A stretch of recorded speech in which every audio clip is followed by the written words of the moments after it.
Хоть ошол Адакандыкын алайлык, Садырдыкын алайлык. Ошол 2-3 жана саясатчынын тарапташтарычы. Актаганга келгенде сээрдин артыңарга же сээрдин тиги баягы тилиңерге эме салбасында түм эле ушундай актайсаңар, ушундай түм эле алар пророк да энеңди гана урайын, булар түм эле Кыргызстанды туңгуюктан чыгарып, каякта жүрдү эле ошол Садыр 30 жылдын ичинде? Ошого мага жооп берчи. Где он был? Он жүрбейсиз? Акаевдин жанында жүргөндө эмне? Ошол маалда 30 жаштагы Садыр мээс иштеген эмес белеби? Жаш болуп калды, ладно, Акаевдин жанында жүргөндө жаш экен. Жанында жүргөндө эмес келгенде Бакиевдин учурунда сүйлөп атпады. Жок, па. Не почему? Сүйлөгөн это другое. Мен сүйлөсөм болот. Чиновниктер сүйлөбөсүн да, иш аракети менен кылсын да. Аны сүйлөш үчүн алып бардыкпы биз? Сен ошо тиги Адаканды айтып атасың, сагышкан деп. Мен аны ошол жака сүйлөш үчүн шайлап алып бардымбы? Ничего подобного. Мыйзам чыгарсын. Мен көрбөй атам ал бир мыйзам чыгарганын. Ооба. Бир мыйзам чыгарган жок. Ким чыгарган жок? Мадумаров айтып атам. Биз Мадумаровдун отурсун деп бетинен сүйүп отуруп аткан жокчу, кетсин деп атпайлыбы? Ошондой эле Садыр. Жок, улар мындай эле сен түшүнбөй атасың. Аны шайлаган шайлоочулар бар. Ошолордун мнениясында сыйлап атат да, бир жагынан карасаң, сен отуруп эле азыр мындай болсоң да, жанагы эчтекени көрбөй эле өзүң оюңду айтып атсың да. Ойло да, сен деле бирөөнү шайлагансың. Сенин демеңди, голосуңду бул жерде сыйлаш керек да, бир жагынан ошон үчүн мандат берилет. Ар кимдин өзүнүн колдоочусу бар. Мен эч кимге ушул күнгө чейин бир эле Бабановго берген немечи, мен өмүрүмдө барган эмесмин немегечи, шайлоогочу. И Бабановго бергем. И то азыр андан кийин мен деле уже башында башы неметпедик. Ал убакта ошондой заман экен. Түшүнбөй эле. Жер тууган, сууганда эле жүрбөдүк. Эми мен Садыр Жапаров мен эчтеке эмес, мен Таластамын да, ал көлдөн. Просто адамды көрүп атабыз да. Стоп. Эмнени көрүп атасың? Допустим, 105 миллион для поддержания бюджета кетет. Это однозначно. Выделяются деньги. Буга чейин да 30 жылдын ичинде ушундай эле выделяться этип келген. Айыл чарба секторуна, менин санагышым боюнча эле мына айыл чарба секторуна около 4 миллиардов берилген. Эмнеге ошол эки шакал акмактарды кайрап келип отургузуп атат? Мага ушул эле суроомо жооп берчи. Аскар убагында да отурган, азыр да келип отурат. Где эти 2 миллиарда сомов? Почему Садыр ошолордон талап кылбайт? Почему Акылбек Жапаровду алып келип отургузду? Эмне Акылбек Жапаровдон башка мээс иштеген бизде экономист жокпу? Кайда улар не? Бизде Кыргызстанчы. Жок дейби. Мен сага ладно айтайынчы. Жок, сен уктум, мен сени түшүндүм, сенин позицияң дайыма эле угуп жүрбөймүнбү? Мындай болуп атат да, сен кеч. Кыргызстан кичике өлкө да. Азыр президент болуп ким келсе эле, президентке мындай эчтеке дебей эле баары жеп келген. Прямой эле жеп келген семьясы менен. Керек болсо сен депутатсың, ошо местаңа сүйүндү. Сен бюджетке сен тиешеңде жок, бир кесага берип кой, сен эчтеке дей албайсың. Прямой президенттер жеп келген семьясы менен. Прямой. Аны эч ким билбейт бекен, ойлотсуң. Сады, ладно, жеген чыгар оозун жапкан үчүн. Но прямой ал жерде деген Бакиев, Сакиевтер ошондой эле болбоду, жеп эле келбеди. Эмне Казакстанда айтып атсың, эмне Назарбаевди камап салды, туугандарын камап салды. Эмне ону неменин, эмне Өзбекстанда айтып атсың, камап салды. Камаган жок эч кимди. Жөн эле айтышат, это кылбайт эчтеке. Каждый өзүн күн коет. Эч кимди камалбайт. Елсинди камап салды. Койчу, сен өзүң баштап атасың, койчу. Жок, уксаң. Сен азыр мындай кылатсың да, урууларды Камчыбек Ташиев, Камчы жана Көлбаевден кылгандарын кийинки вор кел оңдосун деп атсың да, андай болбойт да. Анда нахрена ошол экил обещанияларды берип келди анда. Анда Садыр аферист экенине сен моюн сунасыңбы? Каршы алды деп атпайсың. Ар ким ар кандайга каршы алат да? Жок, сен каршы алган. Ничего себе. Это как это так можно понять? Ты же не знаешь. Ты же не знаешь, иштетип кетет эртең. Эмнени? Эмнени ошол иштетип берет, алганды эмнени иштетип? может Кана, заводдор салынат кана, деп көп проекттер түшүп атат, ал салынып кетет дейт. кана, кана. Келгени 2 жыл болду го, 2 жылда эмне Bir болуп? Сен 30 долбоорду жылдан айтчы бери мага. Кыргызстанга эмне кылдың? Улан Жок, айтчы, 30 жылдан бери эмне кылдың Кыргызстанга чоңойгону? мен сага бул вопросуңа жооп берейин. Эми жакшылап ук. Жооп бер, 30 жылда Мен эмне кылдың айтчы, өзүң эле. койдум. М, Окусаң, угуп атам. Акаевтай болуп, Атамбаевтай болуп, Бакиевтай болуп, Сооронбай Шариповичтай болуп, Садыр Нуркожоевичтай болуп, жана башка элита сырой депутаттардай болуп, сенин балаңдын, сенин кыздарыңдын келечегине балта чапкан эмесмин. Это бир. Сенин чөнтөгүңдөн мен акча урдаган эмесмин. Бул экинчи. Бул ийгиликти көбү кыла албайт. Мен ошол ийгиликти жараткан менмин. Дагы эмне керек? Эмне кылыш керекмин мен сага? Жок. Мен эмне кылып бериш керекмин сага? Жок. Айтсаң, же кыргыз элине эмне кылып бериш керек? Жок, улан сен айтып атпайсың, ушул суроого жооп берчи деп, сен мага да политический вопросту берип атсың. А я тебе политический вопросту берсем, сен ошентип мага жооп берип атсың. Мен сага айтып атам, ал убакта келечегибизге бүгүнкү күндө азыр ошол жерде отурган Мадумаров жана мигрант деп кыйкырып жүрбөй, ошолор балта чапкан. Акаевден баштап мынакей 2000 канчанчы жылкыга чейин жаштардын келечегине балта чапкан. Биз ошолорду эле кайра колдоп жүгүрүп жүрбөйбү элдер? Ошол эле адилеттүүлүктү талап кылган, ошол эле справедливость талап кылган адамдар эмне үчүн чыккынчы болуп калыш керек? Ошол эле кемпирабад Өзбекстанга өтпөсүн.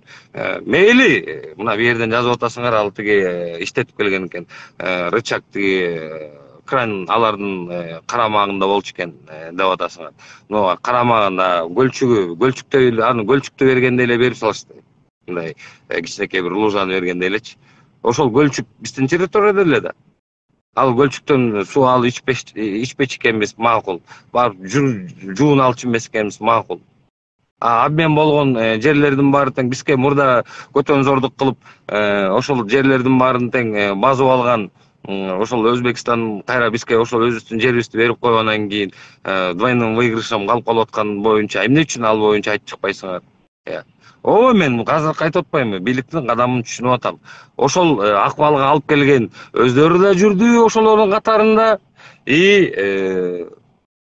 Ошол кылган, ошондой чыккынчылык кылган бийлик башында жүргөн, сап башында жүргөн адамдарды чоң высокий постторго коюп, азыркы малга чейин да аларга жазасын бербей, анан ошолор менен чогуу көмөктөшүп иштешип, дагы да болсо каркыра кеткендей, тиги өзөнгө куш кеткендей, чүй суунун жээгинин жарымы кетип калгандай, тиги Баткендин территориясы, Оштун территориясы кетип калгандай, дагы ошондой жол ачып берип аткан боюнча силер макулдугуңарды бериш керексиңер. Ошондойго жол ачкан адамдарды эмне үчүн жазага тартпайт? Ошол талапты койгон мендей болгон адамдарга почему силер критиковать этип, наоборот, бизди менин ой карашымда болгон адамдарды каматып же тиги кууратып же тиги бир жерибизге бирдемке тыгып же асып же өлтүрүш керексиңер? Өзүңөр ойлонсоңор, эртең бүгүнкү келечекке эмне деп жооп бересиңер? Бул мисалы үчүн мындай, мен Кемпирабадтын ситуациясын мындай да эле түшүнүп атам да. Короңдо турган сууну келип сенден сатып алды. Болду, сен ал сууну сатып алды. Эртең мурункулар саткан. Эми ошол мурункуларды Айзат, ошону айтып атпаймынбы? Мурункулар саткан, ошол экил боюнча мен айтып келатпаймынбы? Эмне үчүн ошол экил сатып койгон, ошол экил Акаевди, ошол эле Бакиевди жана башкаларды, ошолордун прихвостин, ошолордун тиги куйруктарын баарын тең жазага тартпайт деп атам. Менин талабым ошол. Түшүнгүлөчү, туугандар. Почему они должны перед людьми кыргыз элинин астында сен айткандай басып жүрүш керек аларчы? Почему мы должны им позволять это? Келгиле андан көрө ушул жактан башыбызды бириктирели, талап коелу. Деп атпаймынбы? Эмне менин сунушум, айткан тиги критикаларымдын орду жокпу, туугандар? Эми сөз кылып отурсак, сөз көп болот. Мага жанаттан бери чалгылып атышат, туугандар. Кыскасы, жакшы эфир болду. Ар тараптуу ой караш, пикирлердин баарын тең уктук. Дагы ушундай эфирлер болуп турат. Мен дагы каршы алганга оппозиция сөзсүз болуш керек. Оппозиция сөзсүз болуш керек, конечно. Түздөлө турганга баягы бул менин сөзүм эмес, керек болсо Садырдын өзүнүн, Садыр Нуркожоевичтин сөзү. түзөлгөнгө оппозиция обязательно болуш керек. Түз басыш үчүн. Баары тең эле жагаланып эле тиги ажо Бактияр мени көрүп аткан болсоң, мен жана айтайын деп сен да сөз бербей турбайсыңбы? Айтайын деп атам эле, ошол менен эфирди бүтүрөйүн. Мисалы үчүн фараон бул да ажо болгон. Жанагыл Намруд деген ал да ажо болгон. Гитлер ал да ажо болгон. Ажолор көп болгон. Сталин ажо болгон. Ошол эле Акаев ажо болгон. Ошол эле Бакиев ажо болгон. Мына биздин историяны айтайын. Ормон-хан ажообуз болгон, ханыбыз болгон. Манас атабыз ажо болгон.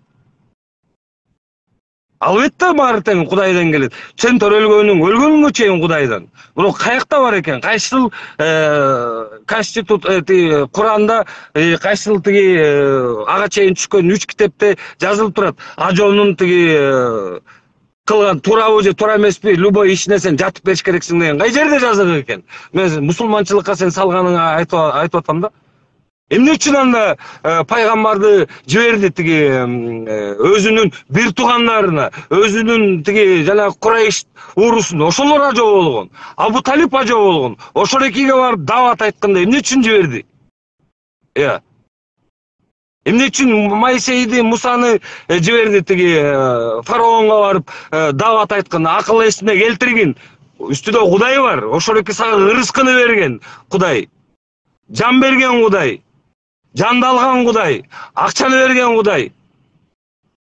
Сага ошол эки ажолукту берген Кудай экенин унутпагын деп жиберип, эмне үчүн ошол эмеге жиберди? Ал боюнча оюңар жокпу? Бир хадис, мен хадиске каршы чыккан жокмун. Бирок хадисти каалаганыңарды импортировать эте бериштин эмне кереги бар? Ар бирөө өзүңөрдүн акылыңарга, деңгээлиңерге жарашалуу ой жүгүртөсүңөр да. Конституцияда жазык, анда жазып албайбы анда? Жазсын. Ажого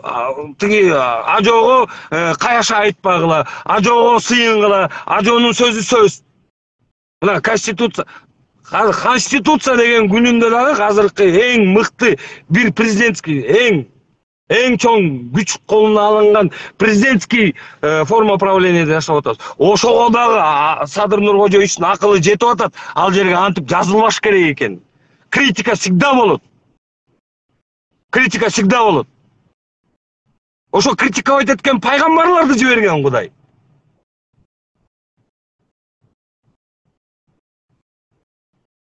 Эмне болуп кетти ал тиги фараондон эмне эсти? Фараон кто? Ал мен Кудаймын деген адам эле. Садыр Нуркожоевичтин мен Кудаймын деп атабы. Токтоткула да андай тиги мусулманчылыкта анан кийин там мусулман бири-бирине кас көрсөтпөйт. Мусулман бири-бирине сый урмат кылат. Мусулман башка бирөөнүн сөзүн уга билет. Кыргыз да ошондой. Кыргыз кыргызга душман эмес. Сен мага душман эмессиң. Могул буга чейин мени колдоп келгендер, силер мага душман эмессиңер. Силерге рахмат, таазим. Эмне үчүн оозуңарга ишмалтай келген сөздөр менен мени каргап шилеп жазыш керексиңер, кыргыздар?